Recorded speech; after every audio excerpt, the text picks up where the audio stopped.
Дедо, ај раскажи ми некоја приказна од тие твоите? Внучко, шубо ме подсети да ти кажам една баш за тебе имам.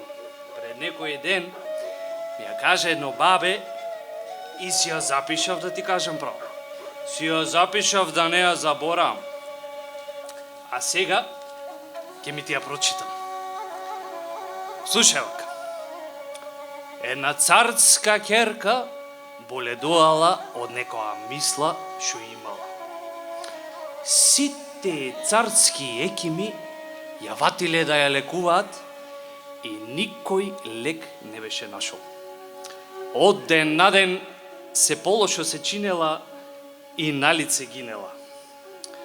Чул еден стар еким што бил забораен од светот поради староста што ја имал.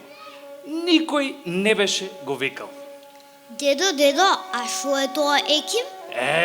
Тоа, внучке, ти е доктор.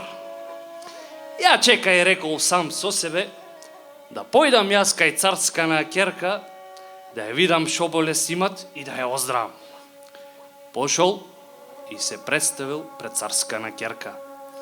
Од која е испрашал заради болеста, од секаде, што е и што ја боли, да знаеш, го нашол лекот. Мнозина екими, му рекол старио еким, те лекувале, и билки ти даале, и пак не те оздравуеле, ќерко.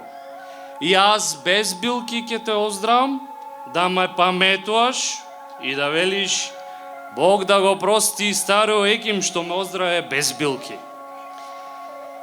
Бре, дедо, му рекла нажалено царска на ќерка, ако можеш да ме оздравиш, јас ќе му речам на татка тебе прв еким да те клаит на столнинана и голем бакшиш да ти дади.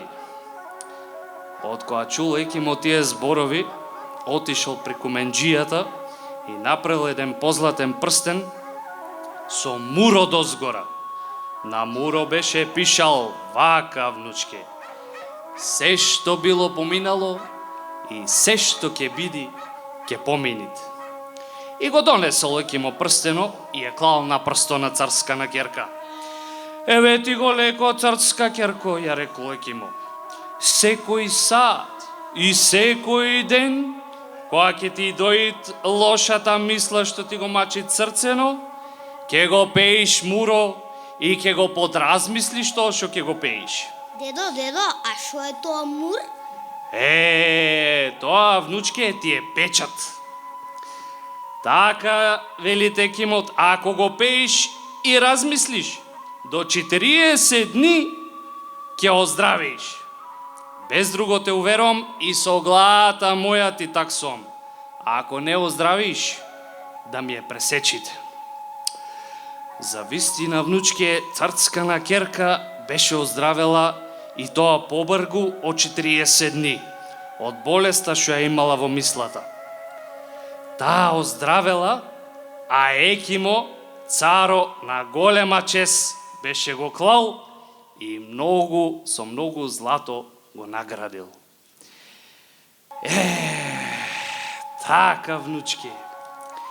Сега кажи ми ти мене, дали разбра нешто од приказнава? Да, дедо. Се што било поминало и се што ќе биде, ќе поминит. Така, внучке.